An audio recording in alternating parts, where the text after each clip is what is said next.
All right, Sierra Leone decides 2023. Now, the Sierra Leone People's Party, SLPP, has launched its manifesto for the June 24th polls.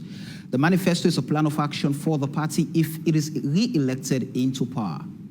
Let's take a closer look at what the manifesto has in store for Sierra Leone. The SLPP manifesto focuses on several key areas, including agriculture under the Feed Salon initiative, human capital development, youth employment scheme, revamping the public service architecture, and tech and infrastructure. The party has promised to increase funding for agriculture with the aim of making the country a food self-sufficient nation. The manifesto includes plans to create about 500,000 job opportunities for the youth. The SLPP has promised to create a favorable environment for small and medium-sized enterprises, which will in turn create more jobs. With the launch of this manifesto, the SLPP has set out its vision for the future of Sierra Leone. The party's proposals are ambitious. As we inch closer to the elections, tonight, we ask the big question of how will all of these things be achieved? My name is Samuel Weisbanger, and this is AYV on Sunday. Very warm welcome to AYV on Sunday here on AYV Television on Channel 33 on the STV Channel 399 on radio FM 101.7 and on all our different social media platforms, including the AYV News Facebook page where you have the opportunity to be part of the conversation. Drop your comments, ask your questions. The plea I am making tonight is that you keep your messages to the issues being raised. Tailor them to exactly what we are discussing here tonight. And tonight we're examining the visibility of the 2023 SLPP manifesto with its 5 key initiatives. And as always, we do solicit those views of yours. And here we bring people who are in touch to help us shape the conversation. And I have with me the Executive Director for the Institute for Governance Reform, Andrew Lavallée. Good evening and welcome to AYV. Good evening, viewers and listeners. Right, I have Valnora Edwin. Valnora Edwin is the Vice President for 50/50 Group Sierra Leone and a good governance advocate. Good evening and welcome to the show, Val. Good evening, listeners. A pleasure being here. I have the Chief Executive Director for Center for Accountability and the Rule of Law, Lawyer Ibrahim Tommy. Good evening and welcome to the show. Good evening. Thank you very much. I'm pleased to be here. Right. Shortly, we shall be joined by the Minister of Information and Communications, but here as the communications lead for the SLPP 2023 campaign team, Mohamed Rahman Swaray, and I shall also be introducing a live audience following the introduction of that segment in the show. But just before I come to the panelists here, let's first off go back to the streets of Freetown, where the producer sent a team to seek the views of some Sierra Leoneans on what do they make of the SLPP manifesto, and we'll be right back. The rest will make angry go down and it's going to let us 2 years. So that statement, if we really look at it, it will go up now the problems is back, we do the farm work, and that will reduce. But when everybody don't kind of Freetown, everybody don't pay, how many young men and they say change, blah, blah, blah, arata poison, then we'll let people in the village. Then how we expect that village for growth agriculture farming? Old people don't do for agriculture farming. Young man will do something like pepper garden and cassava garden, but granite farm. But all man don't kind of fit on moving from one place to another, doing nothing. This cannot help. No government, no country, not the way development day, but the youth have to work hard. Empty bag need it enough. Where the belly, the stomach don't empty, now sick. The fever order sick. You need able to sit down, you need able to don't sleep, send the car away. So me want the food. President Bio, food and education for go together. Without food, education is strong. Without education, food back no go strong. Education and the food for go together. Because right now they tell people they say for go study. They say, mommy, me are angry, I want eat. The education they not able to study. So me they take and say most of this failure fail. This spy way a boku now because of people they need study, because they need to eat, because they need to eat well food, they will get strength for study. Now make the spy the boku. So if you want to let this spy cut off, Papa President, do ya arrange this food here, this food and this dollar make it go down. Because all man they say the market, two man they say the dollar where they go up. Now they made the food and when they come, then they dear. So do ya, Papa President, are they beg? Me na me name Awakane, are they with you? But Papa do ya, who serve the shame now? They say, all they go up, the fuel, the do ya put the dollar down. Me they beg you, are all God touching food with the blessing and God in blessing. Do ya let the dollar go down? Fed for the dollar, like Canada country in fed for the dollar, let it go down. Where this dollar go down, all it go down. Manifesto is good, it's nice for the most Sierra Leoneans. Over the past 5 years, we will see a great improvement in the educational sector. That's why we are in the government does invest 2% of the country budget. Of course, what about the health system? So in this other area, this 5 years, we is more than 5,000 left. The ultimate big fives, game changer, when I lubricant, when I accelerate the economic growth of Sierra Leone. Understand? So that lubricant now in the move the country forward in one area of agricultural sector, in our food security, and one of very, very significant aspects in every Sierra Leonean, because that's what they yearn for. So we want it. But if they will make the own food through the Tomambo, because it's supposed to be reality. But to me, I get the conviction, say the Tomambo is reality. On the youth side, I like the 5,000 jobs and we say it will give the youth them. Where it be say like some of us we are graduates, even myself as well. Where it talk about this, so I so feel proud of that, because if that be the case, that automatically maybe myself could be one of the lucky person for me inside our 5,000 jobs and we say it go and play for all citizens there. When you develop a human means in a particular community or a country, that country don't prepare for a next generation for make development take place.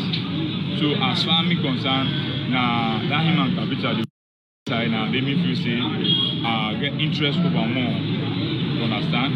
So far so good. I will really let former President you that in manifesto they don't launch may come and emphasize on the human capital development and will make then all man become well capacitated in a way that things then will go normal with all the citizens in the country, at least 85% of the citizens therefore become stand strong and feel as if they are in Sierra Leone. All right, those were views from some Sierra Leoneans following the launch of the SLPP 2023 Manifesto, accelerating economic growth and building resilience. And we've been joined by the mouthpiece for the campaign team of the SLPP for the 2023 elections, Mohamed Rahman Swaray. Good evening and welcome to YV on Sunday. Good evening, good to be here. Let's start off with you for obvious reasons. Your party has launched its manifesto and accelerating economic growth and building resilience. And what you've put out clearly is what you have referred to as the 5 game changers in the political landscape. So let's get to talk about how the development of the manifesto came about. First, was it consultation, or is it based on what Sierra Leoneans were calling for? How did you get to prioritize these things in your manifesto? Okay, so first off, you are aware that what went by the name, the New Direction People's Manifesto, was a crystallization of opinions of Sierra Leoneans across this country. Then candidate Brigadier Rita Julius Madabiu put a multidisciplinary team of professionals together that went to every nook and cranny, eliciting the views of people from all walks of life, ranging from Okada riders, market women, teachers, traders, everybody. That was what constituted the New Direction People's Manifesto. So this followed a similar path. Having been in governance for 5 years, government ministries ministries, departments, and agencies who had superintended the affairs of state for 5 years made their input into this manifesto. We also ensured that the same traditional people, the same people from all walks of life also made an input. And there was a big party conference, which is the first in the history in the 62-year history of this country, where a party leader had summoned his people to read his own report card and elicit their views, seek proposals for the development of a new manifesto. So yes, this manifesto was very inclusive, and it was led by one of Sierra Leone's leading economists with no mean repute. He had been Minister of Finance, he is now current Chief Minister. Before then, he has had a successful career in development, both as a local and international consultant. So this manifesto benefited from the best of all worlds, right? So it was very inclusive, it's people-centric, and all of that. All right. Andrew, what's your general perspective of the manifesto, the SLPP manifesto, taking into consideration the things being pushed into it? So thank you very much. So first and foremost, let me say congratulations to SLPP for producing this policy platform. So I was talking to someone before coming here. I said, I don't think I should be on this panel. It should actually be the party sharing its platform, unfettered, unhindered, with the public, and allowing the public to actually ask questions, but being the governance critic in us. So we're here. But thank you very much, and congratulations again to the SLPP for laying the grand plan for Sierra Leone for the last 5 years. For the next 5 years, we've been following manifestos closely, and we put together a team of consultants to look at the SLPP New Direction Manifesto, the first manifesto produced by then candidate Bio. And so when I look at that manifesto and I compare it with this one, I actually see that there's a clear difference between one party in opposition and one party in governance developing a manifesto. So there are tremendous strength that I see. So I see this better structured, because one of the biggest critique we had with the first New Direction Manifesto is 536 promises. What do you prioritize? So I see this better structured, this saying we have these priorities, we have 5 game changers. Whether you struggle with it, you have beef or quarrel with it, that's the structure. And by the way, it's always useful for the public to know the difference between a development plan and a manifesto. The manifesto is a set of proposals. You think really it's a development plan, but it's a proposal set in place or put together by a party to send to the electorate to win their votes. Right. So when it's won, of course, it becomes the cardinal point of building a development plan for the next administration. So whatever critique we have, it's good for the electorate to look at the manifesto, for that conversation to be between SLPP and the electorate. And whoever wins the election, then we can now talk about what is going to be the development plan. So we know we've developed the Citizens Manifesto. There is a Women's Manifesto. There are other agendas for both SLPP and APC. But whoever wins the election is going to be a new conversation altogether. We saw a lot of new insights, great insights, not as a party in opposition, but as a party building on, in fact, even when you look at the topic itself, the theme itself, building on consolidating gains. So it means we've done a few things that are considered success, some globally acclaimed, some nationally acclaimed, some with challenges, but they are saying we want to build on that. And I hear them talking about consolidating the gains in education, consolidating the gains in health, in energy, in women's empowerment. So we see quite a lot. But it's important for every Sierra Leonean to look at the SLPP manifesto. And why is that? It's because it's a party that has a chance of winning the election. So you have to look at the manifesto.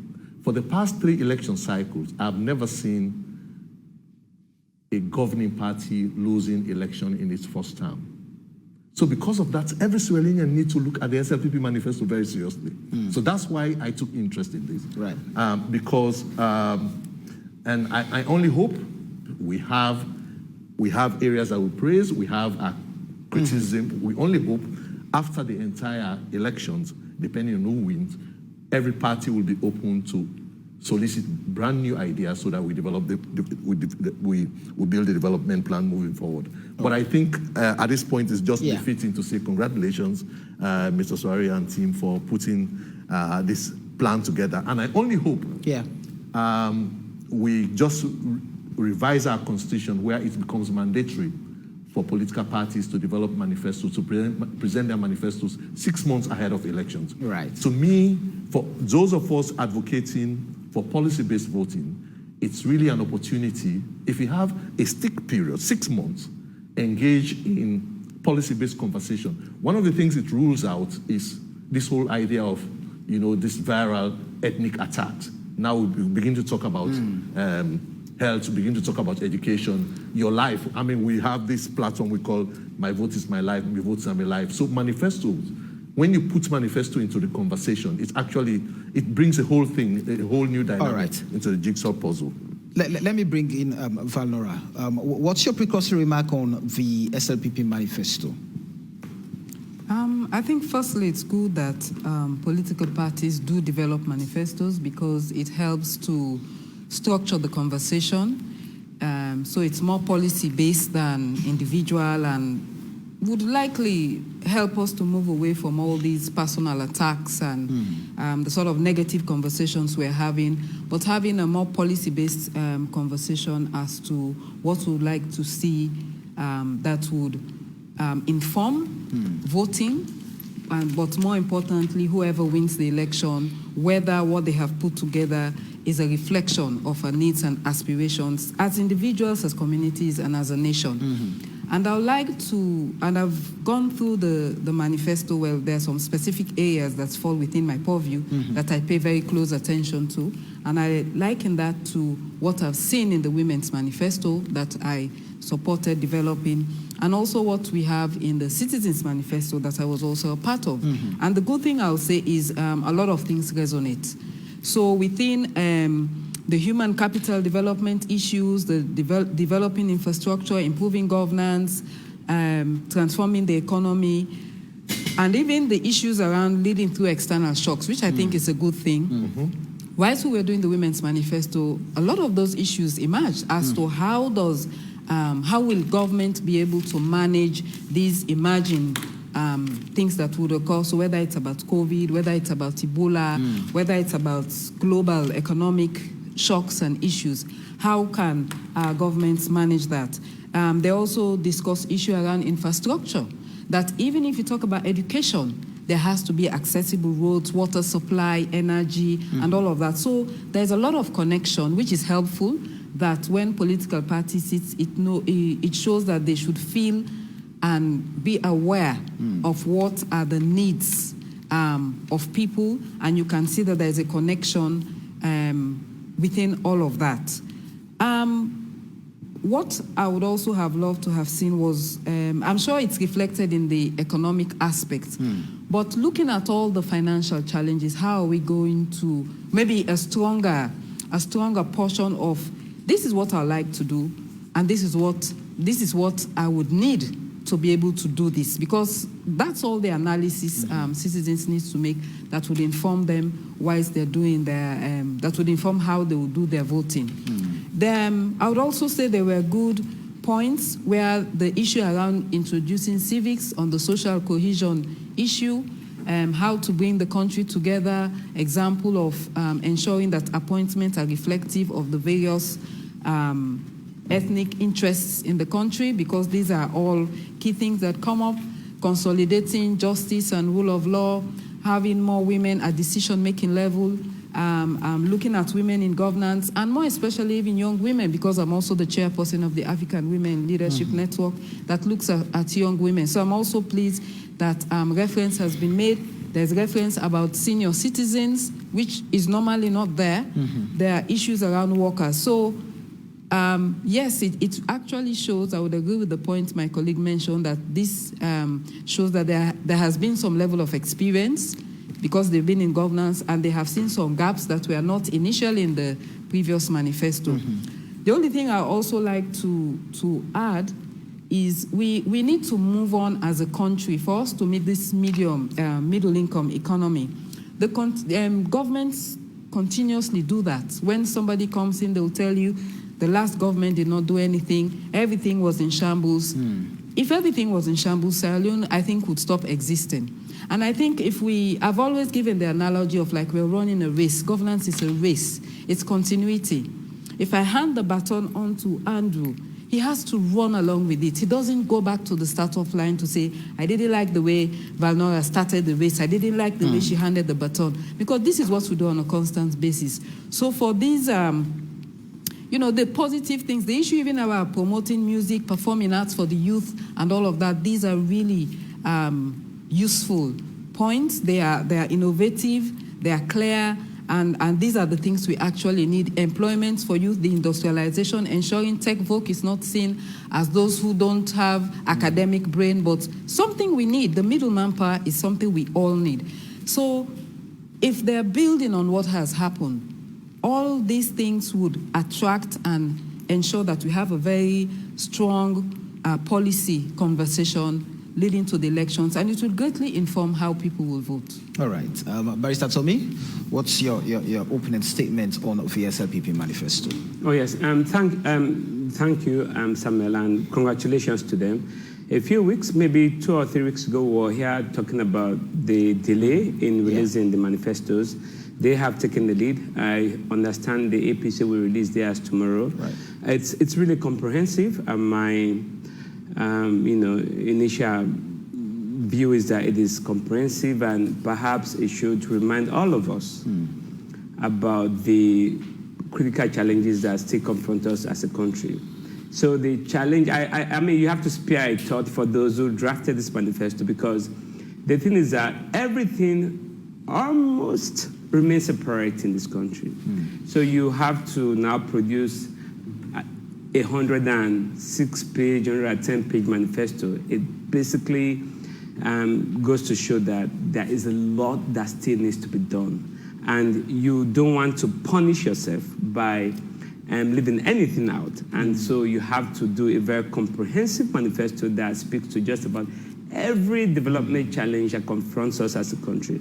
But I think the beauty about this is that they have identified all the troubles, as it were, that confront us, and have said these are going to be the 5 big issues. I think for voters, it's a question of, okay, they have promised to do many things, but for the next 5 years, these are the 5 big issues that they will invest in. I mean, we'll talk about what's possible, what's realistic, what's achievable. Keep in mind that we already contributing 22% of the country's revenue budget to education, about 11 to health. I think we're promising 10% under this manifesto to agriculture. So right there, it's about 43%, just 3 sectors of the economy, which is why, as I've argued in the past and I will stay, the challenge not just for any party that wins the next election is really to put together a funding strategy. Across the manifesto, you can see many opportunities. In fact, another beauty about this manifesto is that they have really identified emerging opportunities, right? They've talked about the possibility of an MCC grant coming through. They've talked about mining, they've talked about fisheries, they've talked about, but in addition to those, perhaps, the day of planning, they say, is different from the day of battle. Maybe in governance, they will think about bigger ideas to really bankroll, because I tell you what, anyone can write a manifesto in terms of what you want to be done for your people or yourself, right? Ultimately, our challenge is, how do we fund it? I have made this argument before. I don't think the previous president, former President Nkrumah, was so wicked that he couldn't have fixed all our roads, all our bridges, give us electricity and everything. It always comes down to 2 things.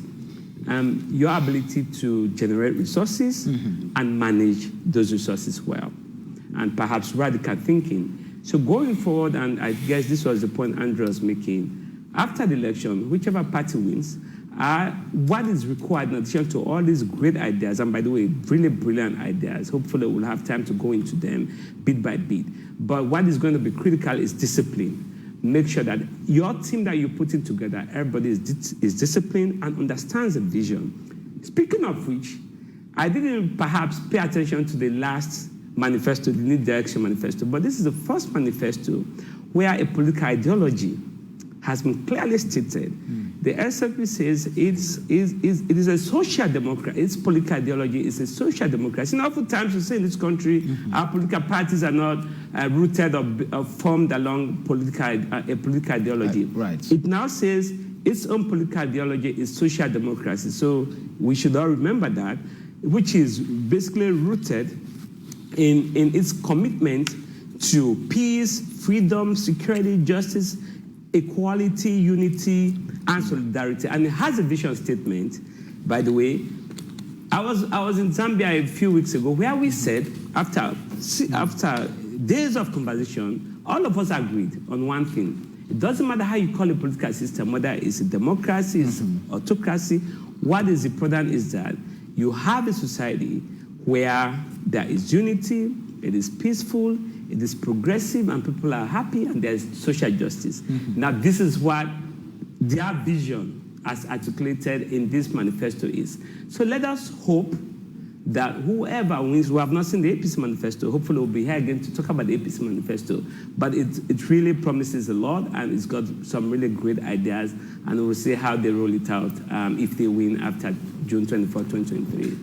All right, let's get to some of the specifics, especially the 5 key big initiatives that have been put out to Sierra Leoneans in order to convince them to re-elect the SLPP. So on the screen, there is the first initiative, the Feed Salon initiative, and it reads, an initiative to boost agricultural productivity to ensure food security and inclusive economic growth.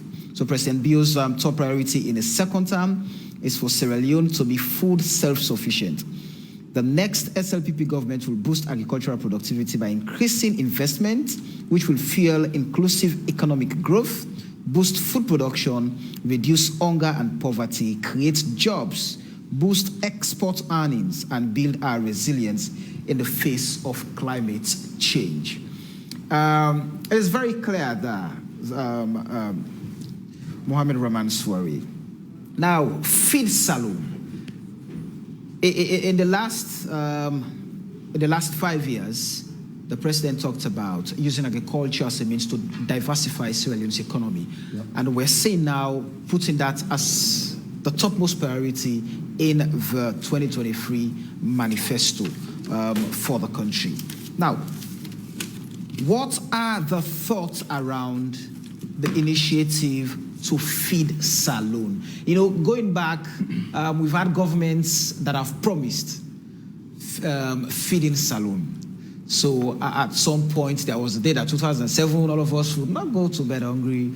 Under the APC, there was this projection of Sierra Leone will be a food self-sufficient nation by 2022. So we've never met all of these, dates, these demands, these desires that have been put forward by different governments and political parties.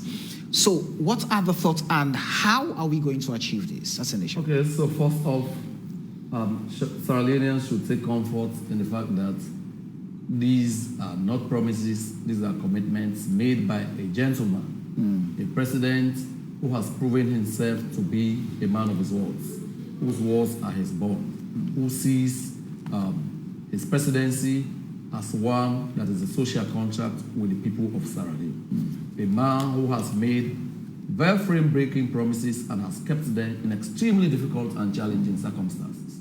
When he mentioned, for example, that he will introduce free quality education, many felt it was a pipe dream, right? When he said he was going to introduce, the kind of reforms, the sea change of reforms he's introduced, many felt it was not possible. So Sierra Leoneans should be comforted by the fact that this is coming from President Julius Maada Bio, who is reputed for being a talk and do man. What are the thoughts, that informed the choice of agriculture as a priority issue?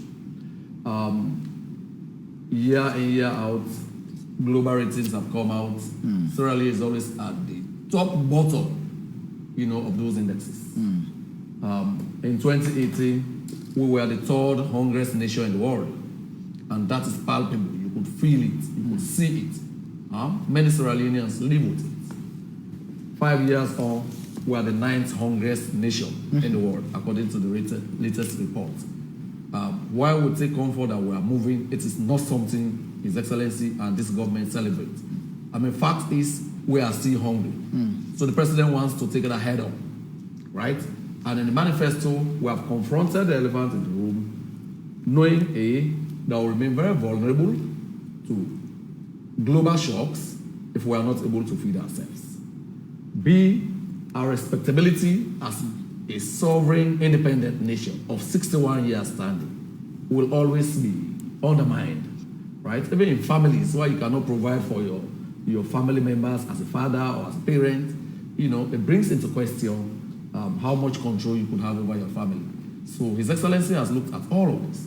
And the fact that we are consolidating the gains with free quality education and accelerating transformation, if you want to consolidate the gains, you need a well-fed population to be able to go to school, to be able to get education, and to be able to do the transformation that you want the country to do. So agriculture is as a nexus. Already, it's common knowledge that we spend over $250 million every year on the importation of our staple food rice alone. We could make do with other alternatives. We are saying, if you did not have to import that quantum of rice using that amount of money, that is money that probably could go to social welfare, it could go to supporting farmers to grow rice to feed ourselves, right? So that is serious. It poses a foreign exchange issue. Once we get it right, this government is assured we will be able to reasonably address the balance of trade issues around it, which is leading to inflation and all of those things. The other bit is, even as it is right now, agriculture is one of the biggest employers, both formally and otherwise, in the country. And a majority of our young people, right, who finish school cannot readily find the jobs for which that is seek. So we believe if we get agriculture right, it will not only support us in addressing the balance of trade issue, it will also create jobs for the myriad of unemployed youth, both out of university graduates and early school leavers and rural youth. We believe that will happen. Of course, it should be able to assist us address substantially what has become the bread and butter issue. Bread directly, right? So I think that is important. About foreign exchange earnings and a lot more, right? That is why His Excellency, those are the thoughts that went into it. We have a basket. Look, going back, I know the manifesto is proposing budgetary allocation to the sector. There is an increase of about 10%. Now, at least 10%. It could go more. At least 10% into this. Yes. The important point is that it's not only government allocations that do the trick here. Once you are serious, like His Excellency has demonstrated with education, if he does the same magic that he did with education to agriculture, I am sure by the time he leaves office, that will be one of his most enduring legacies. We'll all go to bed well-fed, right? So I think that is very important to note. The private sector like you mentioned earlier, the nation in every rankings, is known for doing the very best when it comes to not being able to feed its people. And that has clearly been shown from every ranking that has come out.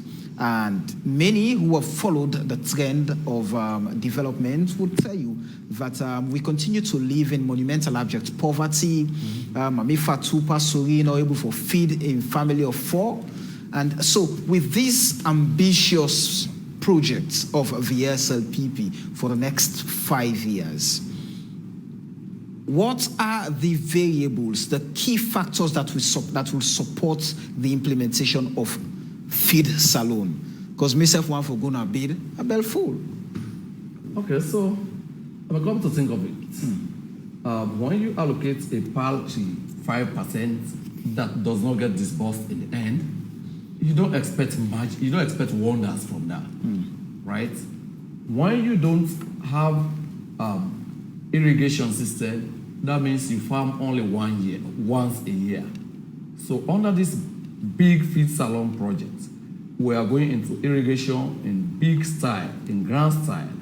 We are doing mechanization and going into irrigation so that we can farm at least twice or thrice a year, right? You know, this is going to be different from the way Adam and Eve farmed back then. The hoe, the cutlass, and all of this. It's going to be mechanization, it's going to be irrigation, it's going to be timely supply and delivery of farm inputs, right? That's number one. Of course, you already mentioned the introduction or the increase of budgetary allocation to 10%, but we're also not leaving research, right? I mean, that is what that will be a big value addition. Salary has been recalibrated. We are going big on research. JALA is now being retooled and repurposed so that they are able to play a leading role in research that this country knows them for, right? So our agriculture will be informed by research, particularly and more importantly in this age of climate change and all its consequences. I think you need that, right? We are also going to provide private sector funding to de-risk private sector investment in agriculture, so that you are able to attract the private sector here that can come in and put their money in the fullest assurance that they will have returns on their investment. I think that's very important, right? It's also important to note that we hope to establish farmer service centers, right? And service delivery centers across this country, at least 5 of them. Those ones will constitute extension services and be very close to the source of agriculture. We think that is in dire need, right? Again, we want to ensure that incentives are introduced to make agriculture attractive, and particularly the production of the staple food, the boma. When the paper in the launch, the manifesto, they say, I don't say Salon people in the boma once, I mean a boma man. So one of the reasons I'm so aligned with this policy is because the party they bring more boma, right? Okay. Many are rice, we will see us truly including, right? So I think that's very important. Again, we want to provide a ready market for whatever the farmers will produce. You know, government imports rice to feed the military, to feed the police, for school feeding, all of this. So if we get a scheme where that is done, farmers can be sure of a ready market where they can sell their goods, where they can sell their commodities, right? I think it's important. All right. Let me bring in Andrew. The minister himself just mentioned, as already known, that annually the nation expends over $200 million importing rice.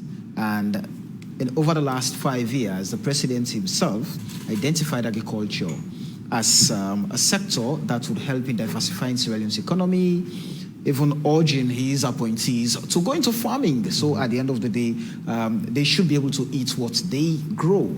And now making it the #1 priority in his second term if re-elected. Now, where does that put Sierra Leone, a country or a nation that is always known to be one of the hungriest on earth? Yeah, clearly, the first the manifesto is in line with the first goal of the SDG, ending poverty, ending extreme poverty. So to me, it demonstrates some clear understanding of what the challenge of the country is.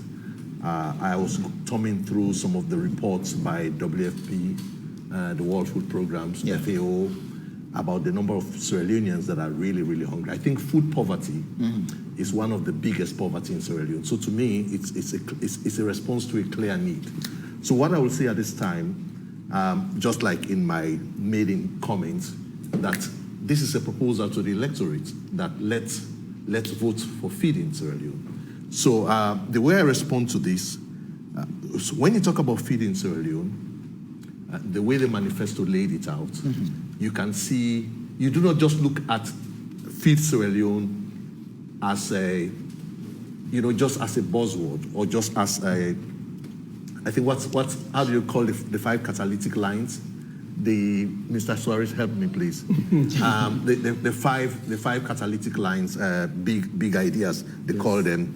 Game changers. The 5 game changers. So you actually look at Feed Sierra Leone across the entire spectrum of the manifesto. What do we need in governance to feed Sierra Leone? What do we need in justice to feed Sierra Leone? What do we need? So I think to me, the beauty about the manifesto is let us forget about the complexity and let us deal with the feed Sierra Leone. But let me just talk about some of the big things. They spoke about 10% budget allocation. Right. It's good. But 10% of what? So if the economy is small, 10% is still small. If the economy is big, 10% will be so huge to the point that you don't even need 10% of the budget because there's a clear need for many other areas to go into it. So, and agriculture could be one catalytic sector, wherein if it succeeds, it has a big knock-on effect in terms of success of other areas. So that's where, when you talk about 10% budget allocation, I hear Minister Swaray talking about maybe it will increase. But what we want to see over time, it even decreases because the private sector should be in position to fund agricultural activity instead of it having, a big burden on government, especially given the fact that we're talking about a democratic welfare driven. So, but the target is really good. There's a clear line on de-risking investment. So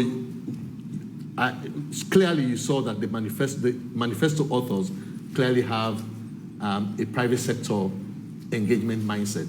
If you don't de-risk investment, you cannot invest in agriculture. And de-risking investment means, again, across the governance chain, what do we do about corruption? How do we ensure that if I bring my monies here to invest in Sierra Leone, it's actually safe? How is the justice sector working? So all of that, I see a one-stop shop being established as an investment board.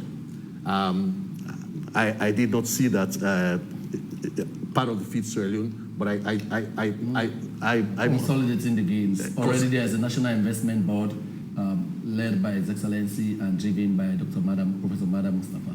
So that's part of the consolidation going forward. Yes. So clearly you can see, you cannot talk about Feed Sierra Leone without talking about education. We can't talking about training. So it's part of the wider jigsaw puzzle. So Feed Sierra Leone, I think voters should just take it as a buzzword. The technical experts should actually go into what does that mean. So if you don't train, if you don't look at the public sector, you reform the public sector, there is no way you can feed Sierra Leone. So I saw, for example, there is this big talk about public sector reform as part of broader manifesto engagement.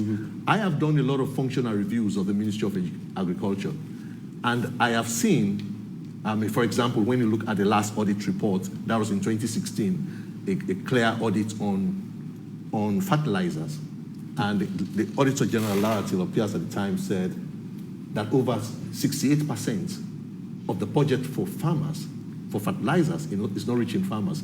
So if you don't home in on corruption, it's difficult to feed Sierra Leone. So that's why for us looking at governance, it's good, yes, we look at this thing. So it's when you talk about feeding Sierra Leone, it's how is the entire manifesto commitment going to work to ensure that we achieve that. I've seen, I did a functional review of the Ministry of Agriculture around 2018, and I saw students of history being agriculture instructors, graduates in history being agriculture instructors. So when you talk about public sector reform, if you don't reform the public sector, we can't feed Sierra Leone. So that's why when you talk about feed Sierra Leone, it should not just be treated in isolation. It has to be looked alongside a broader manifesto commitment. Right. Let me bring in Valnora. So Andrew has talked about some of the things that would help in achieving the Feed Salon initiative in the manifesto. He talked about corruption. Going back, we've seen, for example, where the Tomabom Rice Project was said to be a game changer. But we're also seeing the Anti-Corruption Commission is on investigating these monies that have been expended or disbursed to the project, and we've not seen anything realistically that have come to the market and Sierra Leoneans feeding on that. So with this Feed Salon putting agriculture as the strongest pillar for the next 5 years in the SLPP, if the party is re-elected, what are the things we should take into consideration, as a government, to be able to deliver on this proposal being pushed? It's always interesting when the political parties have their flagship program. And interesting not in a negative sense per se, because we see that as an area that reinforces the others. And we always say everything in Sierra Leone is a priority, so you have to prioritize the priority. But it's always helpful to have a flagship or a key agenda to ensure that, firstly, as voters, you win voters over, but more importantly, to ensure that the citizens, because after elections, there are no more voters. What you have are citizens that you need to address.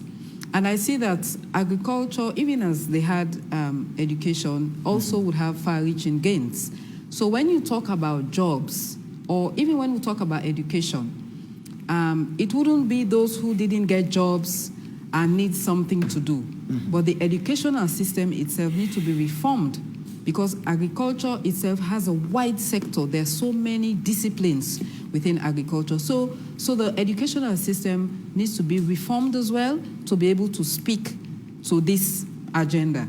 It's also about, we talk about health. When we talk about lactating mothers, under fives, and we still see the infant mortality rate is still high. It's not about going and having medication.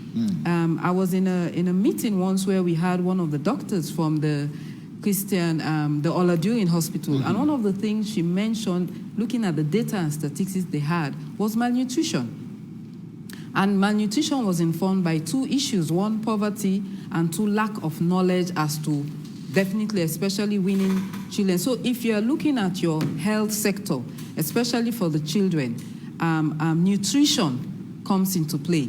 And it's only agriculture can speak to that. Again, on education, if you're saying you want retention for children, they go to school, they're hungry, school feeding program, because that will be a big source of income for the farmers or for those who are managing those produce, because they have a regular source that purchases those things on a very practical level.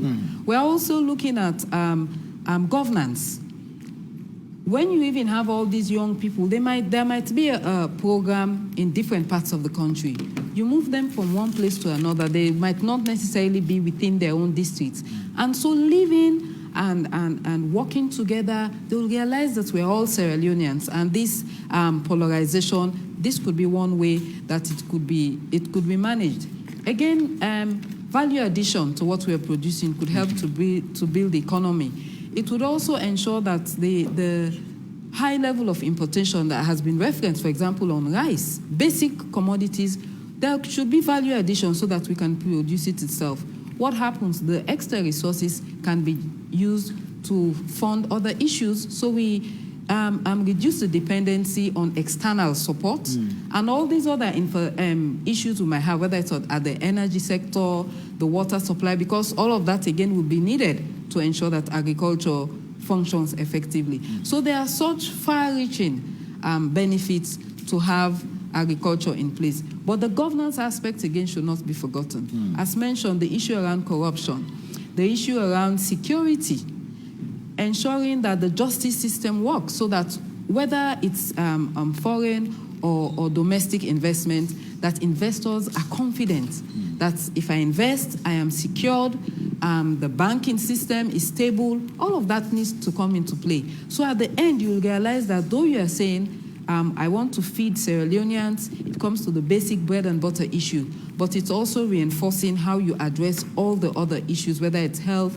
it's education, or you're looking at governance. All right. By Statomi Feed Salon, initiative to boost agricultural productivity, to ensure food security and inclusive economic growth It's what the SLPP has put forward as its number one priority areas for the next 5 years. With the realities on ground, can that be achieved based on the proposals being put forward? It is achievable. And when I say that it is achievable, I say that with a caution, because based on my experience and some work that we have done, we did a cost of corruption report in 2019, 2020. IGR and some experts helped us to put that report together. What I can say is, with the amount of resources that we have invested in that sector over the last 10, 15 years, if those resources had been managed effectively, right, with the proper leadership, with proper governance, we would have done a lot more than we have in the agriculture sector. What is hopefully different about this is that when I read the manifesto, apart from the fact that it's a top priority of in the manifesto, there is going to be, it's going to be like one of those presidential initiatives where the president is going to lead. And there is going to be a whole delivery team at State House, like a delivery unit, like a government delivery unit that's going to manage initiatives like that. That is what makes me more hopeful. And when I say that, the assumptions are that A, the president is going to bring his own leadership and skills and commitment to bear on that. If he wins, of course, he's going to, no disrespect intended for those who currently hold around the ministry or their predecessors, but he's going to appoint serious-minded, disciplined people who understand what it requires. We've got to focus more on eliminating corruption. Listen, it's a $250 million sector. I mean, you have businesses, you have, I'm not going to call them a cartel, you have people who make a lot of profit from importing rice. Every day we talk about it, it's $250 million worth of business in Sierra Leone. If you are going to go against that group of people, you've got to be serious and strong about it. So why is it that in spite of the millions of dollars that we've invested in agriculture, we are still importing $250 worth of rice? That is the question for us, and that is the question I'd like to see answered a bit more, perhaps, when we are discussing this, because the manifesto doesn't perhaps answer the question of why is it that in spite of all of that, we are still importing that amount of rice. Because we've talked about governance. Governance is really critical. And I see in the manifesto a role for private sector. It's going to be critical, right? The risk in investment, it's great, it's a great idea. And I like the fact that government is not saying we are going to be putting 30%, 40%, 50% into this, that they are going to encourage the private sector. Now, when you encourage the private sector, hold on a sec, we have Sokfi in this country. To my bone, they are still growing rice. What is happening is, most of it is leaving this country. You should just go to Guinea, a border, Balamuya, and see the number of trucks. Every day are local produce, whether it's rice, whether it's all in different types of local produce. We've got to stem that. We've got to make sure that what we grow in this country, most of it stays there, right? Let's start with ourselves first. And of course, we've got to do public education about diversifying what we eat. I know we are all Boma people, but I tell you what, I go for days without eating Boma, right? I like my cassava, I like gari, I like yam, I like bread. We've got to make sure that people understand that there's more to life than just rice. I know it's a staple, we all like rice, but investing in education and engaging people is also critical to that. And I think ultimately, this is not about, we have a lot of, the literature says 60% of Sierra Leoneans are in farming, right? But then we don't feed ourselves for 12 months of the year. How do we make sure that those who grow food to eat, only to eat, can keep it for 12 months in the year? They are not just growing food for 2 months, 3 months. But then the private sector, how can the private sector invest and ensure that we primarily sell? So the $250 million business I talked about, I need to hear, perhaps in the communication of this strategy, how do you plan to get them involved in production rather than importing? Are you going to now impose import duty on rice? Because at the moment it's zero, it's free, it's zero, no import duty on rice. How do you discourage that?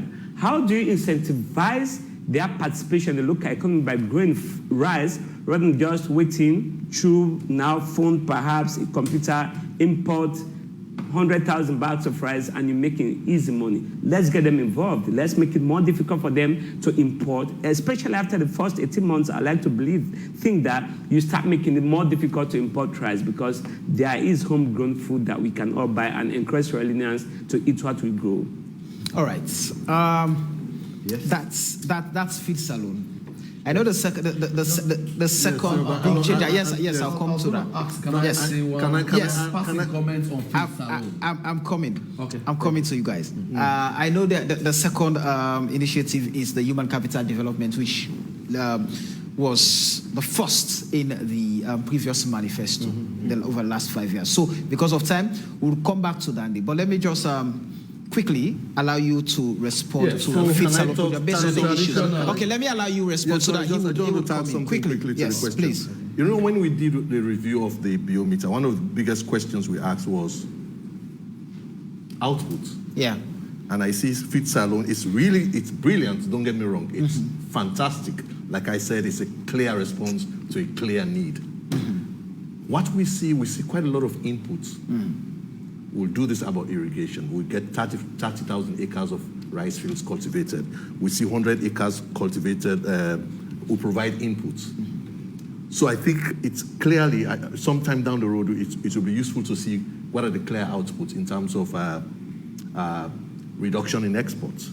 I don't know whether it's because these are some of the things from the civil society point of view. How can you measure, say, for example, given all of these inputs, how is it going to what is it going to translate into in terms of increasing value addition exports? So I'm skimming through to see figures. So let me say this. Yes, go ahead. As an indication of some progress, even if in a zigzag manner, we have been able in 2021-22, we did not import seedlings into Sierra Leone to supply to farmers. This was homegrown we use. So that means we have been able to make some progress. We now have more land under cultivation. But this is still not where the president wants this country to be. We want to be able to feed ourselves. And like they say in local parlance, we blind here, man say they stone you, you either mass the stone or you get an hand. This president is a strategist in more ways than one. He's already been in communications with the African Development Bank. He's had a firm commitment, right? From the ADB to support his agricultural transformation. Here is what this tweet I want to share for the benefit of our readers. I think this was on the 5th of February. Thank you, President Ake Adesina, for African Development Bank's group support to Sierra Leone's economic development and social progress. Our government remains committed to bringing agricultural transformation to our people. And this is the response of the ADB President, Mr. Akewume Adesina. Thank you very much, President Bill, for participating in the Feed Africa Summit in Dakar. We will strongly support your vision of Sierra Leone's food and agricultural delivery compact. So Macky Sall and other leaders were copied.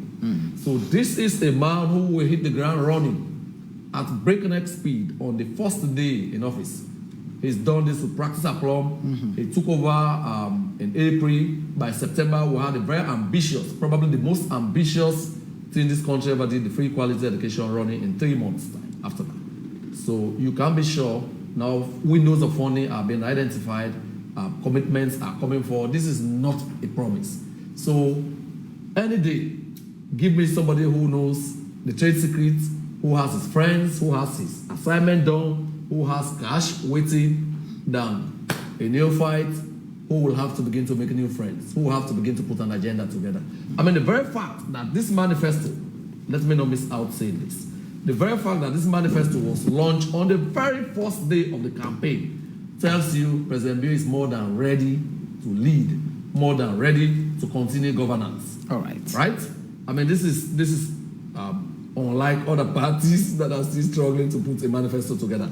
In 2018, again, in typical SLPP fashion, in typical President Bill fashion, ready to lead, ready to govern, right? We launched the manifesto on the very day of the commencement of the campaign, right?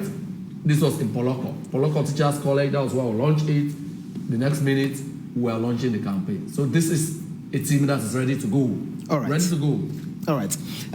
Let's get to the third initiative, Youth Employment Scheme.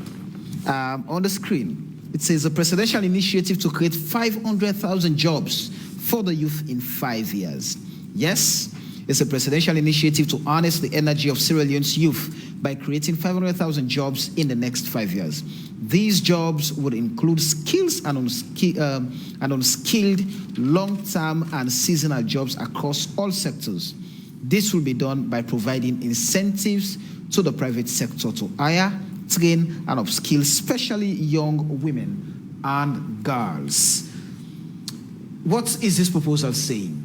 500,000 jobs, 500,000 in 5 years. First off, in a society where we would say that we do not have a baseline as to how many young people are employed, how do we actualize this proposal your party is putting forward? Okay, so, you know, when things like this happen, for the most part, people think it's impossible once it's accomplished. I mean, so we have a litany of things we have been able to accomplish amidst all of the concerns, all of the apprehensions, all of the doubts. So this is going to be no exception. You know, so when I tell you about agriculture, for example, you've seen there are farm commitments from one of our key development partners to support His Excellency's agricultural delivery, to feed Sierra Leone and to be able to export, to address our foreign exchange things, youth unemployment and all of that. This is a biggie. It's one of it's the first of the big 5 game changers. So young people will have an opportunity to work there. When you increase the acreage under cultivation, when you bring in irrigation and mechanization with fertilizers, farm inputs, other farm inputs timelessly supplied, you can be sure that agriculture will be a trendy thing. I mean, so that is going to happen, and we will make it attractive for young people. And now that it's a priority, I would not be surprised to see His Excellency go to visit farms, office appointees. He might not have been able to do that in person. That was delegated to the Chief Minister, but I'm sure because it's now a flagship, it's the biggest of the big 5s, he will be doing those visits. Again, why are we so confident we'll be able to do that? Already, mining and others are doing well. We have created a lot more opportunities in the mining sector than any time before, including having a 10% share in Marampa mines, right, which we hitherto did not have anything there. This is in line with the African mining vision. So you come back to how do we hope to achieve this? We are going to give targeted incentives to people who employ young people, right? Because it's a cost. Many people see it as a cost. We want to see it as a government, we see it as an investment in training them, in hiring them, in upskilling them, and in growing in managing their entire career span, right? So government will be giving incentives to tax breaks and other kinds of incentives. The other thing government will be doing will set aside a special fund, right, that will reimburse private sector players or others who employ, who upskill, and who support our young people to gain gainful employment. It's also important to know that a government policy will be put in place to ensure the inclusion of young people in public works and infrastructural development projects. Again, we know it is not every young person that wants to work for another. Some of them are hugely talented. We will ensure that they get access to credit to be able to set up their own businesses where they will not be employees, but they can become employers of their peers and colleagues. As I speak to you, for example, we have a $50 million digital transformation project in the Ministry of Information and Communications. Part of that fund is committed to upskilling young people to improve their digital skills, right? So we'll be using part of these funds to increase the digital literacy of young people. Some of them will become program developers, some of them will develop apps like other countries do. this has the potential to be a big game changer. I mean, you know, these things, if you go to Kenya, for example, it's one of their biggest youth employment avenues right now. You go to Ghana, all of these East African countries. So Sierra Leone can do likewise. With the kind of big visionary leadership we have, with the leadership that is digital, who believes that Sierra Leoneans must be launched into the fourth industrial revolution, artificial intelligence, 4IR, instead of going back to 1961, this is very doable. It's very possible. I'm not sure anybody on this panel was born in 1961. Even me, even I, who happened to be the oldest, was not born in 1961. I was born 10 years after 1961. None of us want to go to 1961. So President Bio is desirous and very committed indeed, like at all times, to launch us into the fourth industrial revolution, where every Sierra Leonean will be able to benefit from the digital economy which we are currently creating. What kind of incentives are we talking about, especially that the government will be providing to the private sector to hire, train, and upskill young Sierra Leoneans? This could be in the form of tax breaks. It could be in the form of allocating monies to them, because these are your citizens, right? It could be in a variety of ways, right? So these things are happening.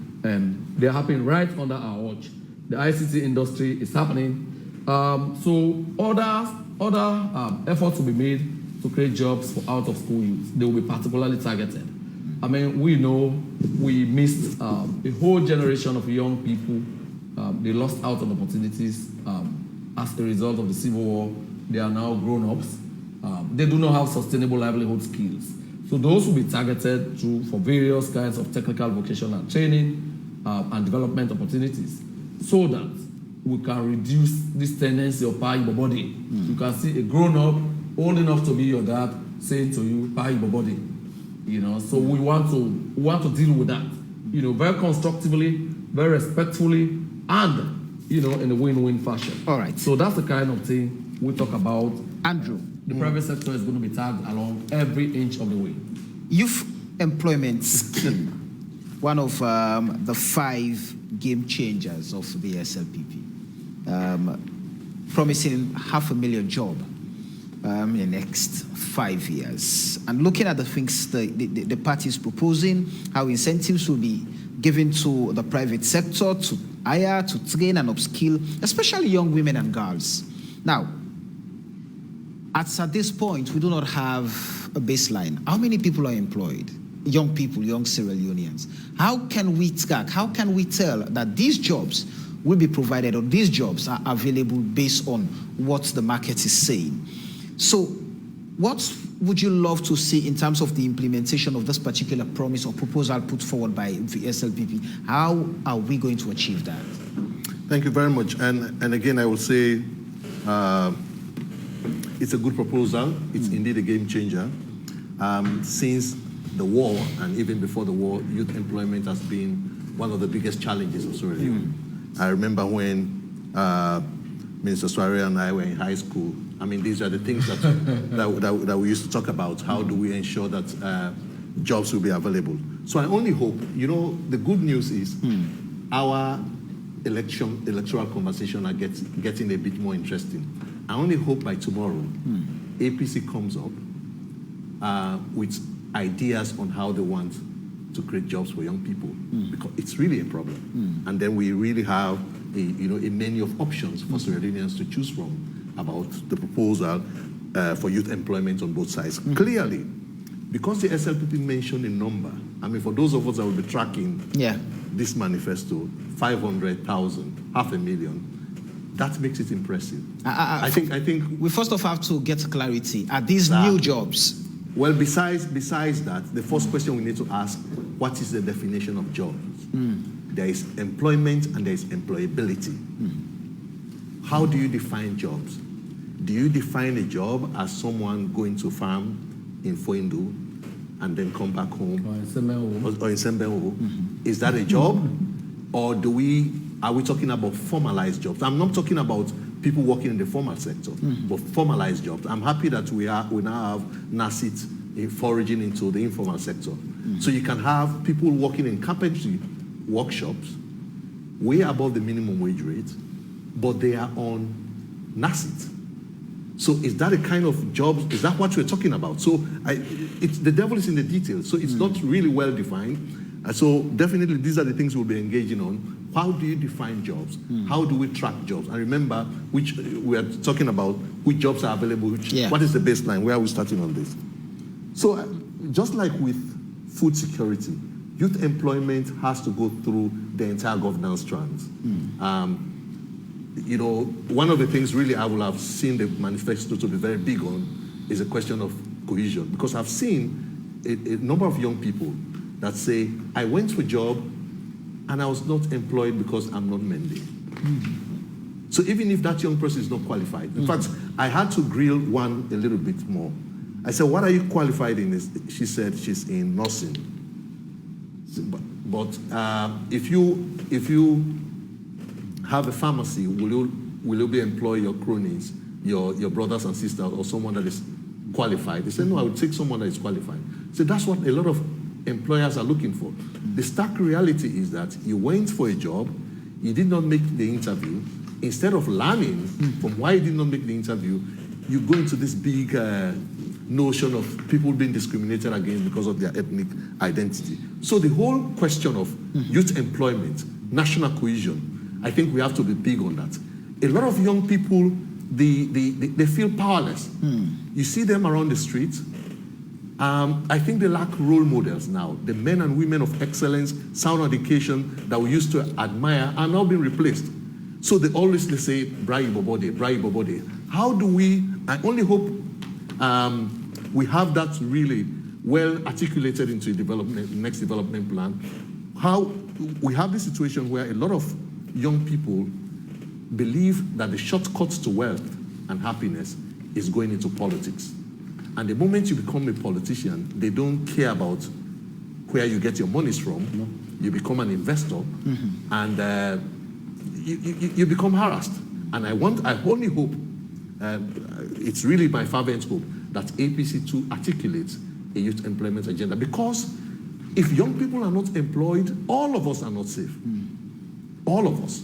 So, and especially politicians. I have seen the effect of youth employment on parliamentary effectiveness. I don't want to stretch this argument too much, but you have a lot of young MPs that do not go to parliament, do not go to their constituencies. I remember when Val was in Campaign for Good Governance, these are some of the recurring topics that are being investigated. Are you going to your constituencies? The MP will say, no, I cannot, because if I will be harassed. So, and I heard a story of a young lady that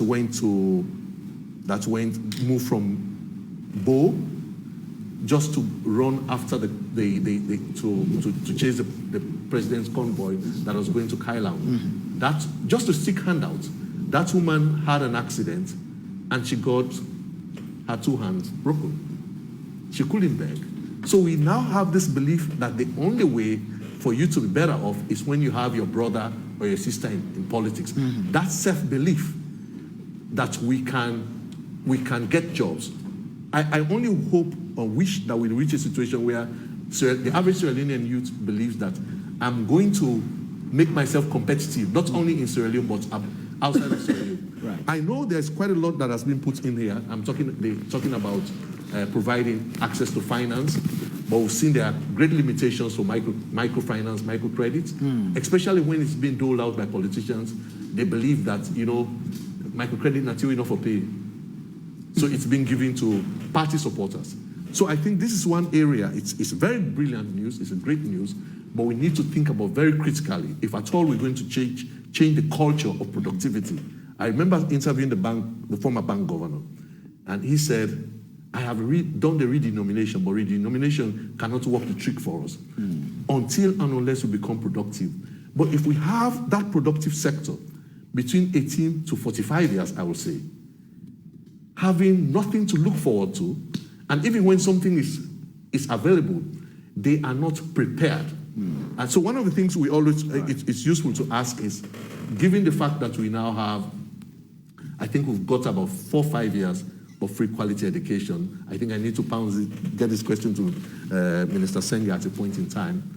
When will we reach a point in time when we say our education is sufficient enough for Sierra Leoneans to really compete both internally and outside, because too often we complain about Sierra Rutile bringing in expats, and when we don't have. All right. What's your take on the youth employment scheme offering 500,000 jobs for the next 5 years? Before getting to that, what I wanted for us to focus on a bit, that probably I've not seen reflected, but maybe in the details and implementation there might be, if the wind them focus. I think when we talk about the youth, we've always had this conversation about the youth. I think firstly we need to know who are these youth that we are talking about. And then we say they need to have jobs. What are their skills? What sort of jobs are they looking out for? What are their available jobs? Because you have various categories of youth. You have those who are skilled, those who are unskilled, those who are in formal educational institutions, those we sometimes refer to as the youth at risk, who are on the streets and barely went to school. You know, their social settings are all disrupted. And that's the aspect we miss out. As my colleague mentioned, the issue around the role models, the way Sierra Leone, we seem to we don't hail standard, we don't hail class, we don't hail role models. And over time, you see, I deal with a lot of young women in particular, and they'll say, oh, like you are a mentor for me, or you are this, or you are that. And I think that is in short supply. We hail mediocrity. We hail people who do not embody the sort of values that we need to see. And that's an issue for the youths. They think people who are corrupt, or I need to go into politics to have the wrong things and all, that's the way to go. And that's an area we need to focus on, because despite whatever jobs they have, whatever skills they acquire, that sort of value, that's the part we've missed out. And that's why this Ubobodea exists. Because they don't think they need to learn skills, they need to be supervised, they need to be engaged effectively. All they're concerned about, they look at certain cars, they identify certain people, and the entire, sometimes you see people rushing to put up their windows. They know everybody's cars. Hey, mommy, hey, what? Someone was saying to me recently, he said, I used to go through Bottom Mango area, and for the past 15 years, there's a particular guy who's there. So for 15 years, he's at the Bottom Angle just to say, Ubobodea, 15 years. And he's not young. According to the guys that tell me the story, that guy is in his late 40s, mid-40s, late 40s. So that sort of mindset issue is very significant. The other thing is, when we talk about employment, we see these tech vogue issues are being portrayed as, again, I said it earlier, for people who are not academically inclined or whatever. I've given this example again previously. I'm renovating my home. I need a tiler, I need a carpenter, I need a plumber, I need a roof maker, I need a painter, I need an electrician. I don't need a semi-illiterate to do that. I need people who are skilled. We're all wearing these clothes. We need people who can sew them, who do our hair well. It's a professional. I recall whilst at university, I think they had this Afro-Americ, where if you needed to be a hairdresser, it's a school.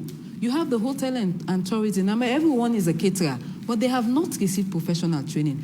We see them as disciplines for semi-illiterate, for dropouts, and we need to raise the bar, that it's a valued profession. So all this training and providing this, and in every sector, you create jobs.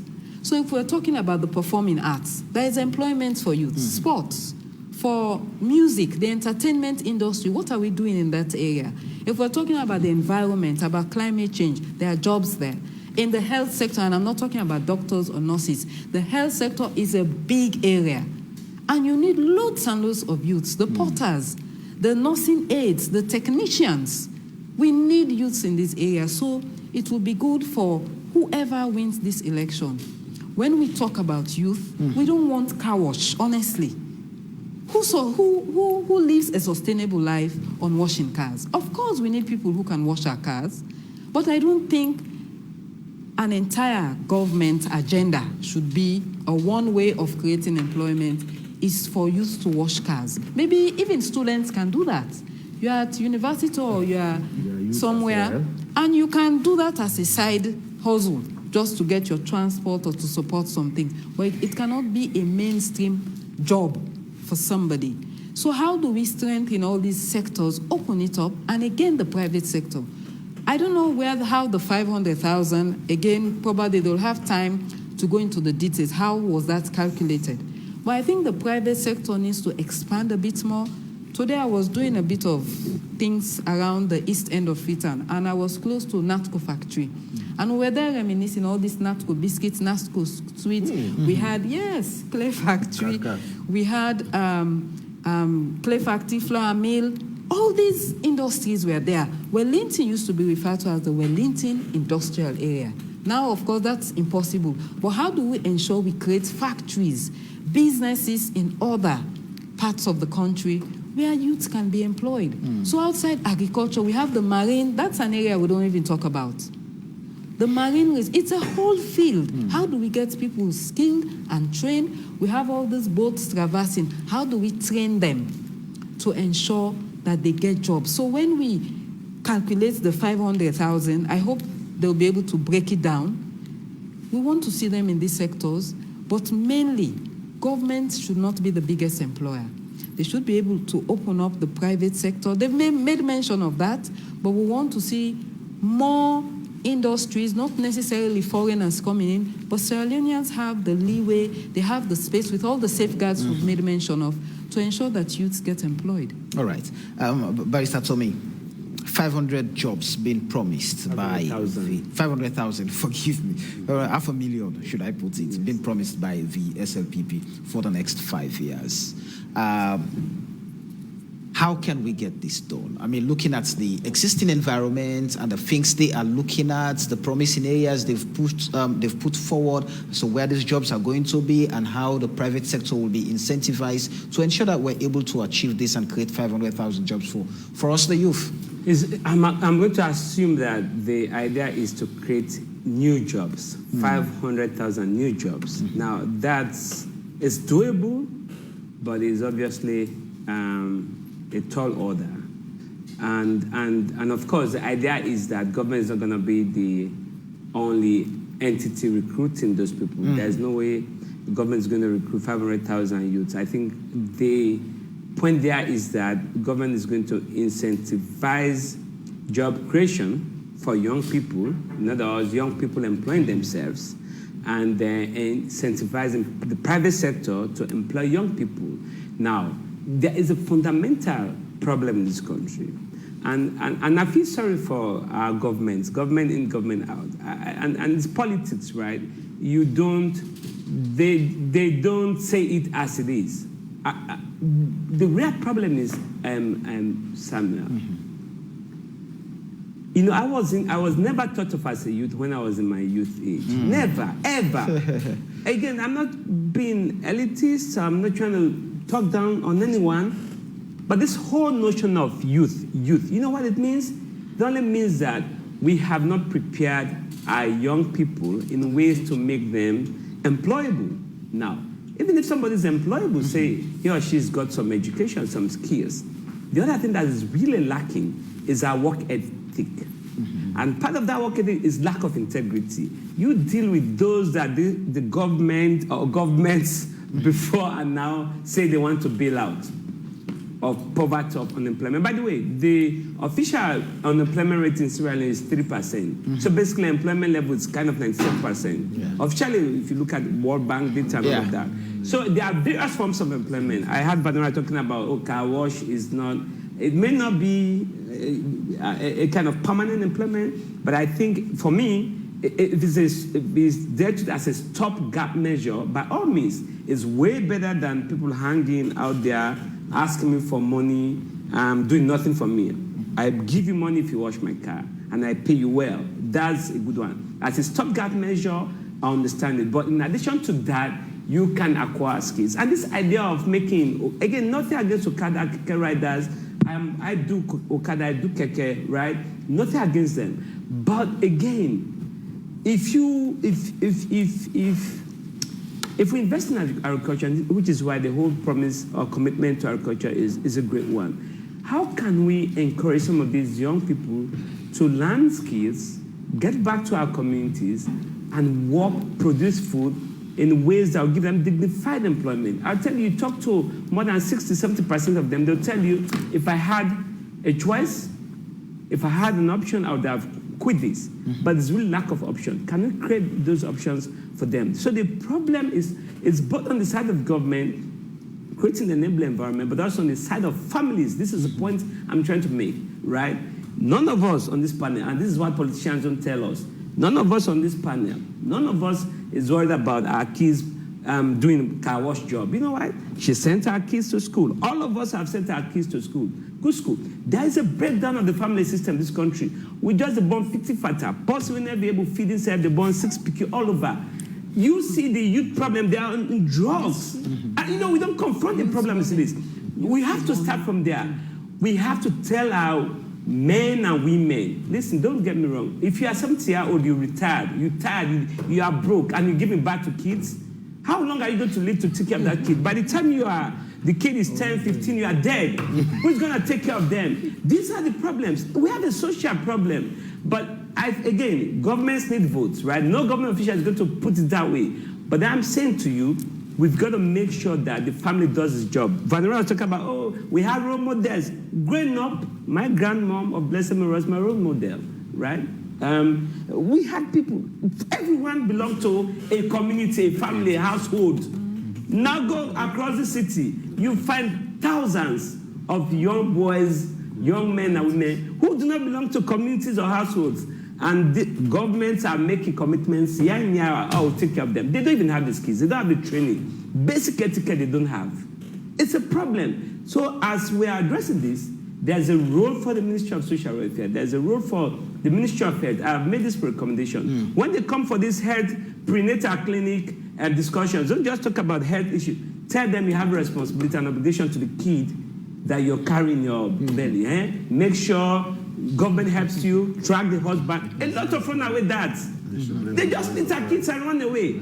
Poor guys, poor women, take care of them. So it is the kids, unfortunately, who grew up without families, without parents in their lives. They are on the streets, little skills or no skills, no education. Those who have acquired education may struggle for a few years, but ultimately realize that as weak as the employment sector is, they ultimately get integrated, right? Because they've got skills, they've got education. That's something that we've got to talk about.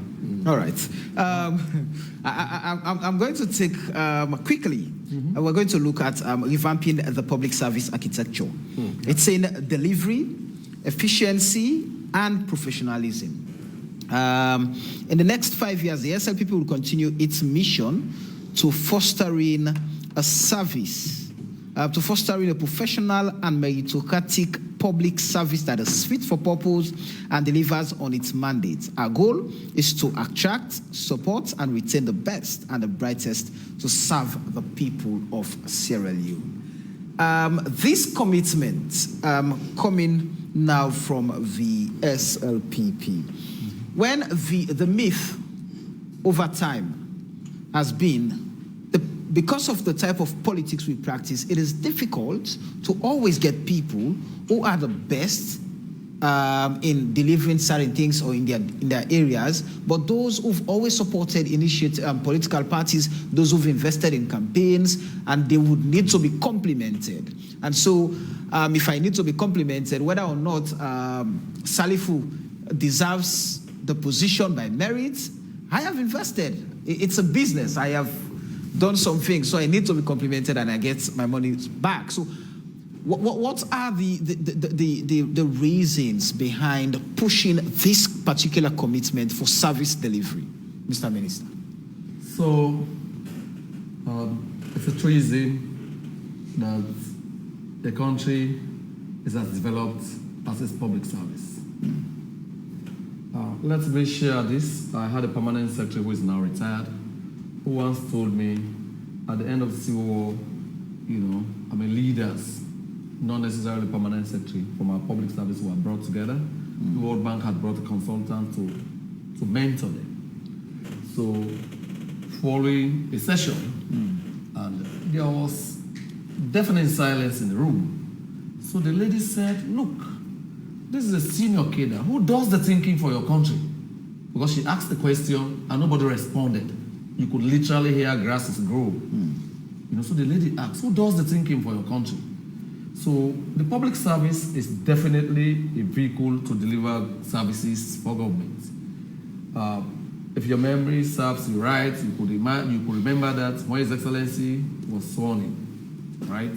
One of the first set of people he met with was the public servants at Radisson Blue. He impressed on them their very important and critical role in national development, in service delivery and all of that, and pledged to support them. So we have been able to do a policy to regulate correct conduct and to govern and to build capacity and to be able to regulate the civil service training college. But that is not enough by itself.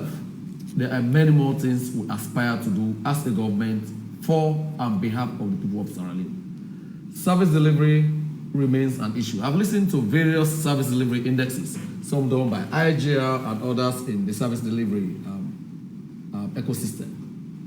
It leaves a lot to be desired, right? I've been minister for 5 years. I clearly understand the key challenges we get, we face on a daily basis delivering some of these services. So government wants to deal with the culture. The culture is not right. And one of the leading scientists in that area, Peter Drucker, had said that culture is strategy for breakfast. If you don't get the strategy, if you don't get the culture right, no matter what strategy you have, it will all still fail because it's not supported by the culture of the organization. So we want to build a meritocratic public service, one where the best and brightest of Sierra Leoneans are attracted, recruited, employed and supported throughout their career cycle to address the key and critical development challenges we face as a nation. That's the aspiration. So how do we hope to do that? His Excellency in the second term looks forward to establishing a mega delivery unit in the office of the President. These ones will now work with the various, we assume, and I know, there are delivery units in many ministries, departments, and agencies. So they will now work directly with those micro delivery units in the various MDAs to ensure that agreed KPIs, key performance indicators, the agreed deliverables are agreed on time, within budget, and as agreed every inch of the way, right? So to do that, we know of many top-notch Sierra Leoneans who cannot come to government, who will not wake up one morning and think they want to pick up a public service job. It is not one of the most attractive in terms of pay, in terms of remuneration, in terms of incentives. You see some of them come, they work with international NGOs for a while, in consultancy roles. When that phase is out, you don't hear about them again. They also phase out. They go back to their day jobs across the world. We want to be able to attract and hire some of those very top-notch Sierra Leoneans to be able to support us to deliver services for Sierra Leoneans. His Excellency, when he was swearing us in after appointment, said to us that, ladies and gentlemen, this country has suffered for far too long. Let us be that group of men and women who help save her. So, he understands the enormity of the situation. He understands this is a messy change process, but it has to be confronted head on. Again, remember there has been the Wages and Compensation Commission Act of 2023. That is a law that seeks to harmonize the disparities, the yawning disparities in public service wages. Studies have shown that people performing the same or similar jobs within the same job brackets, there are wage differentials, there are serious yawning, gaps in wages.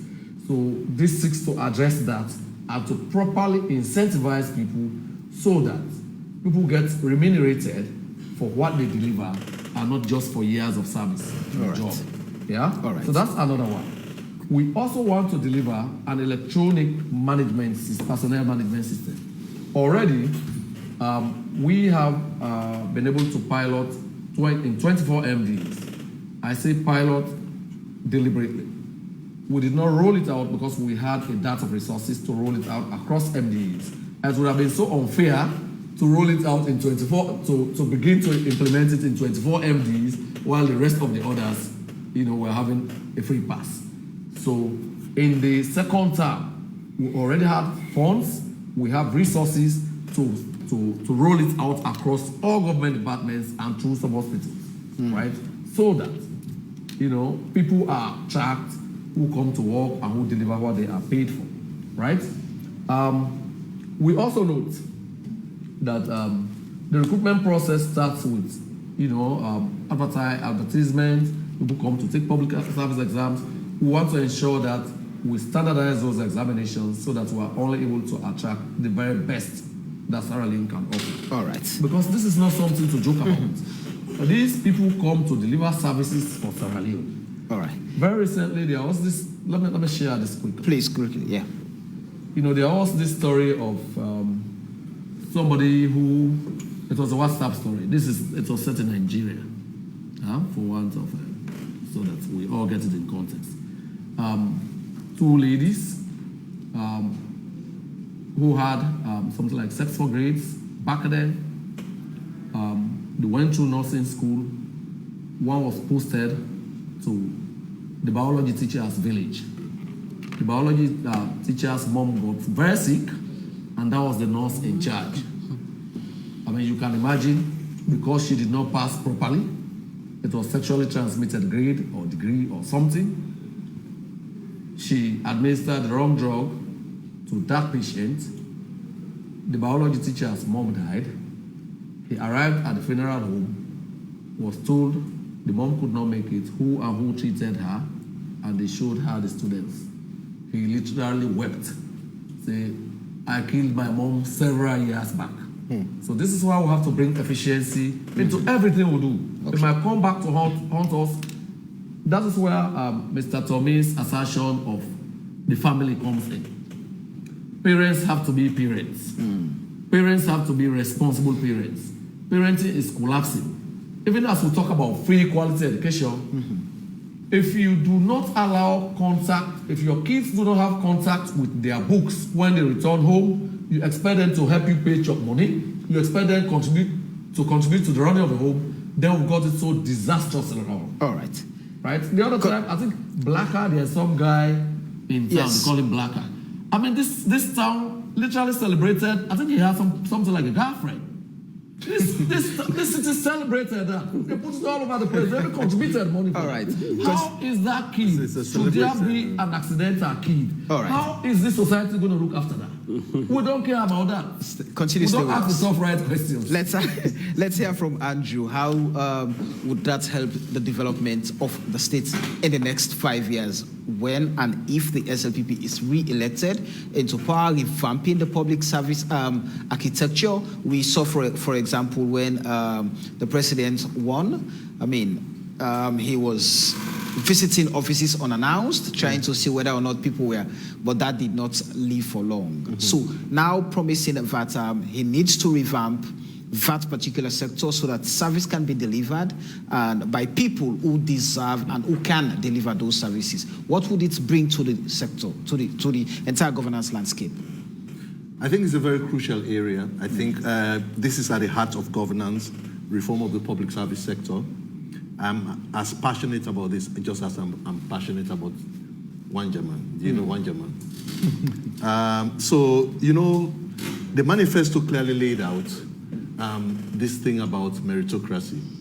And too often for us in civil society, us doing governance, we fail to bring the real culprits for corruption to book. We blame politicians.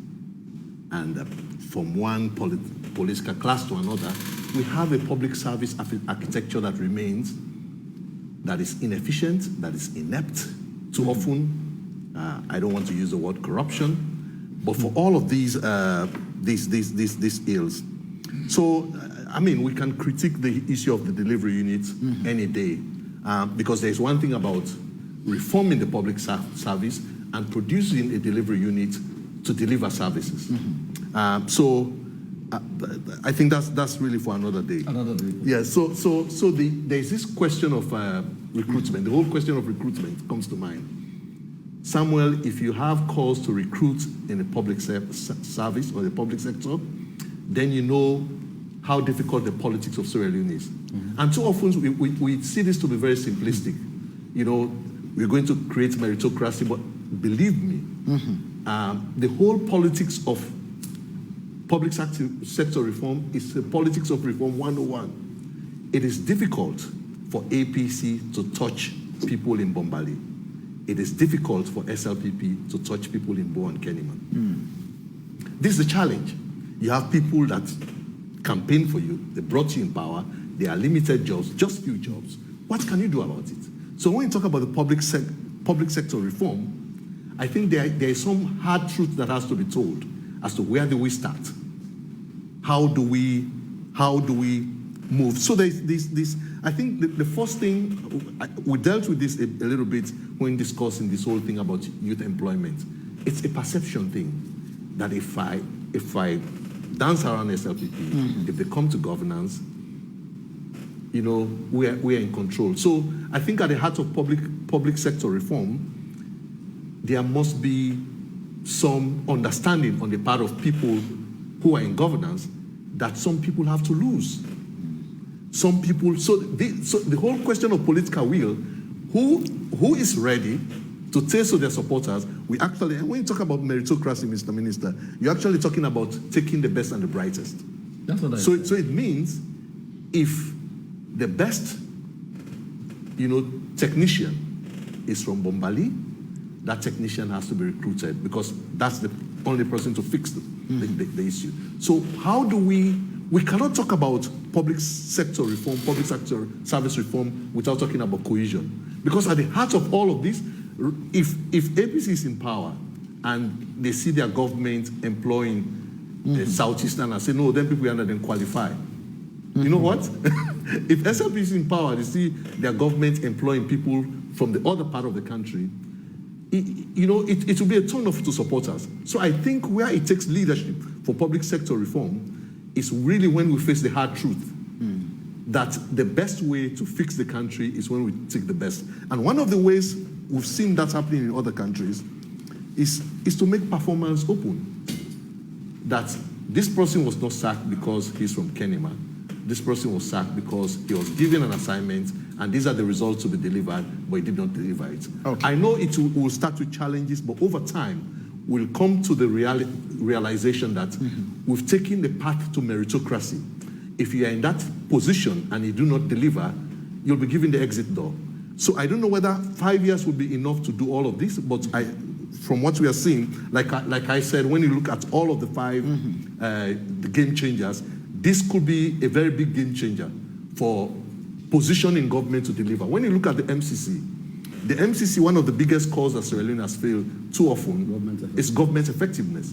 And one at the heart of it is how the public sector functions.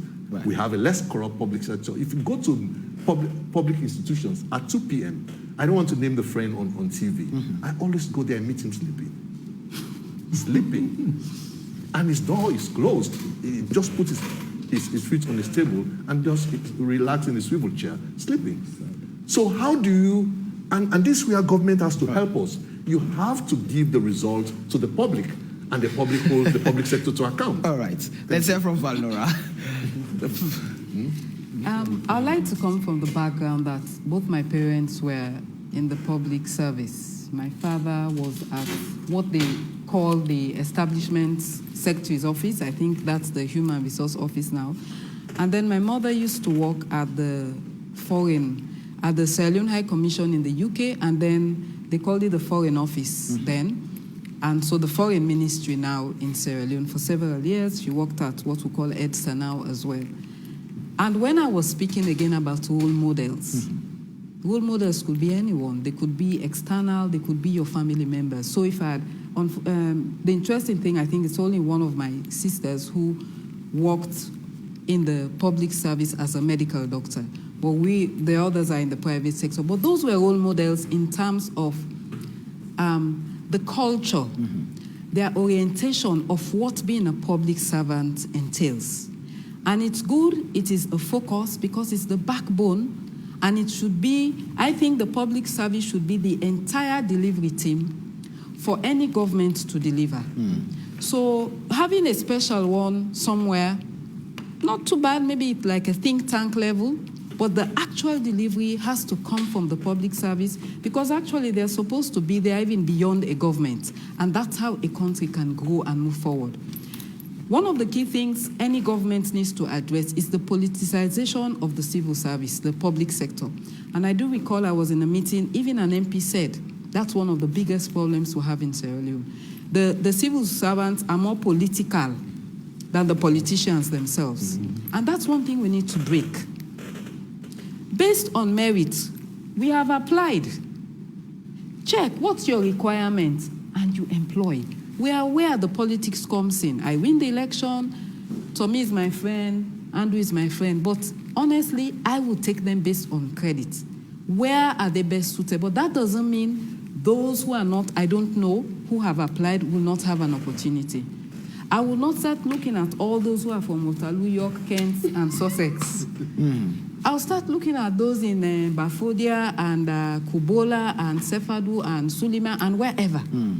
So the moment we start, we depoliticize the public space, I think we're going to have that mega delivery team that would support any government to deliver.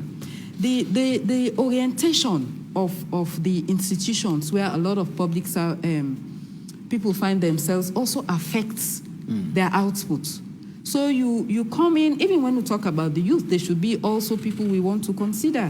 You bring them in, but the atmosphere, the environment, the orientation, what they meet is what they stand on. So even like the colleague you made mention of, I assume they're not younger people, but if they've gone there and some of those who are there are sitting down, are relaxed, and you know, we've been used to this CSO thing.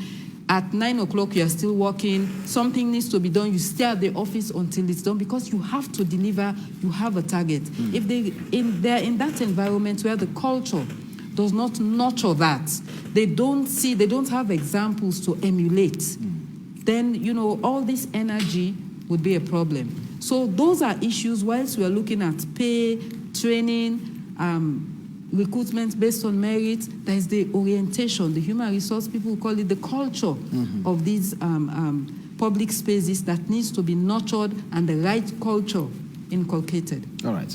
Yeah, Tommy, the issue of reforming the public sector. I mean, it is a hub. It is a hub for delivery of public good, right? And it is important that we have a set of trained personnel who we can rely on to do the job for us. Because at the end of the day, if government wants to deliver, it has to deliver with these people. So from the recruitment stage, I mean, this is important. From the point of recruitment, the training, merit-based promotion, managing staff, making sure that we set standards for all of them and they're all held to the same standards of accountability of performance, and there are sanctions for the performance, and there's a monitoring framework. Sometimes I feel like that the public service is bloated to the point that you have perhaps some more people doing the same set of task, or that the bar is too low in the sense that they are not doing much. I mean, we don't even know what they're supposed to be delivering on. You go to a ministry, I'm not going to name, I have had my own brushes with a number of ministries. You go to any ministry for the simplest of processes. I mean, that's why, in my head, I don't think I'm prepared to work in government. Nothing against government. The way people are slow and are comfortable with delays Everything has to take days, hours. It doesn't have to work like that. And by the way, I'm happy that we talk about effective and efficient delivery of public services. The way we work right now in this country is really, really old. You know, somebody talked about 1961. We have to work like we are in the 20th century. You know, I worked in the U.S. At the U.S. Embassy for the U.S. government many years ago. I mean, the things that in this age of internet, the things that we still do manually, that I still have to work. That's how corruption works, I tell you, Samuel. Yeah. We like to interface with people. A lot of the things we go to these ministries, these public sector agencies, you just set up, right, e-systems. I can take out forms, fill them out, pay through mobile money, pay through bank transfers from my phone, and don't. So government works efficiently. I don't have to wait for weeks, days. A simple land, for example, land building permit, man, it's going to take months. Why does it have to be? Because you need to go possibly through 6 different people. I'm sorry, that's not a way an efficient and effective government service works. So that is why we have to rethink the way government works, make sure that we use modern tools, perhaps not so much of many men and women. Let's use more of tools, train them in the way these tools work, and ensure that we have standards of performance. And there are ways, objectively verifiable ways of knowing that they have delivered, and we're holding them to account. All right. Just quickly, we'll take few messages. So let's join Sally Fucheno Kamara. Few messages because of time. All right. Thank you so much, Samuel Wise. We have over 400 messages, but majority of them are so much political and not constructive. So the first message I'll take today that is geared towards the topic of today is from Eddie Grant. He says, the manifesto was well put together, touching on key developmental areas. What is missing is how and time frame to achieve those goals. And Newman Anthony Leve says, I am appealing to Sierra Leoneans to vote based on political parties' manifestos, their track records. We should not vote on tribe or sentiment. On the day of polling, we should vote peacefully, go home and listen to the results from ECSL. And Brahma Yaya Kalawa is saying, we don't have shortage of policies in Sierra Leone. All we need is the political will. Don't reduce the conversation to personal attacks. It has been in our politics since the days of the late Tijan Kaba, but he survived it. The cunning ways of analyzing the real issues will not help us as a country. And Abiz Kams is saying, the SLPP manifesto, they are absolutely imagining the impossible things.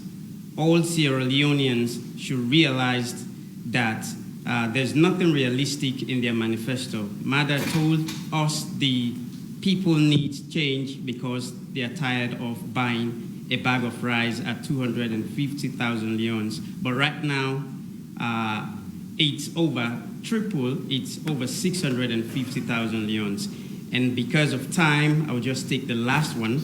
No matter the manifestos of both APC and SLPP, power will change hands for these political parties to respect each citizen's desires, and it will start in these elections. Back to you, Samuel. Right, thank you very much, Sally Fucheno Kamara. We do apologize because we do not have enough time to take many messages, but we value your input and definitely we'll take some of them into consideration and perhaps plan proper to get more of your input into the conversation. Just quickly, I'll give 20 seconds each. Time is dangerously chasing. Also, as we make our party short, I'll start off with you, Lawyer Tommy. Oh, great. It's a great piece of document. I like the commitments. Obviously, ultimately, it's about if the SLP gets elected, it's about delivery. But I like the commitments. I like the fact that they have organized it in a way that at least helps citizens to know what the big 5 priorities are. And for us in civil society, it's also a way of holding the government to account for all of it, right, but also on the big five in particular. So for us, it's a planning tool, but also it should help us. And that's why I expect the media and all of us in civil society to do more public education about the content of the document so that we enhance decision-making rather than influence decision-making. Thank you very much. Valnora? I think it's good that we have the manifesto because it will greatly inform a higher level of policy discussion as we approach the elections. We would have loved to have had it more earlier so we can have more time, and as analysts we can have time to, yes, educate the public on the content of the various manifestos and have a more informed level of voting and discussions. And it's also good that it, as I've said at the beginning, it reflects what are some of the issues mentioned in the Citizens Manifesto and also in the Women's Manifesto. Thank you. Andrew? Thank you very much. So it's a clear document, and I must end again by congratulating Sierra Leone People's Party for producing this. So all what we are asking for is the will to implement. So on Tuesday, we know this is 100 and over 100 pages document. On Tuesday, we'll be launching Sense Board. The Sense Board app will contain the APC manifesto, the SLPP manifesto, and as long as you have a smartphone, you should be in position to interact and get your knowledge on the manifesto promises. Thank you. Quickly. Thank you very much, Samuel. With permission, as part of reaching out, this document is about people, for people, and it has to work for Sierra Leoneans. I want to use this opportunity to give my colleagues a copy of the document each, with permission. Go ahead, please. Yes. Thank you. I'll start from my very esteemed colleague there, Mr. Tomei. This is a copy, both the abridged version and the full-blown copy of our manifesto, consolidating gains and accelerating transformation. Valnora, that's for you. I really appreciate the effort you have already made to have read the document even before you had official copies. Thank you. Just by way of further popularizing this document, the Venerable Chief Minister will be unveiling this to the media and civil society on Tuesday. Expect your invites tomorrow. Thank you. Thank you very much. And this is where we end tonight's program. Many thanks to my panelists for giving us their time.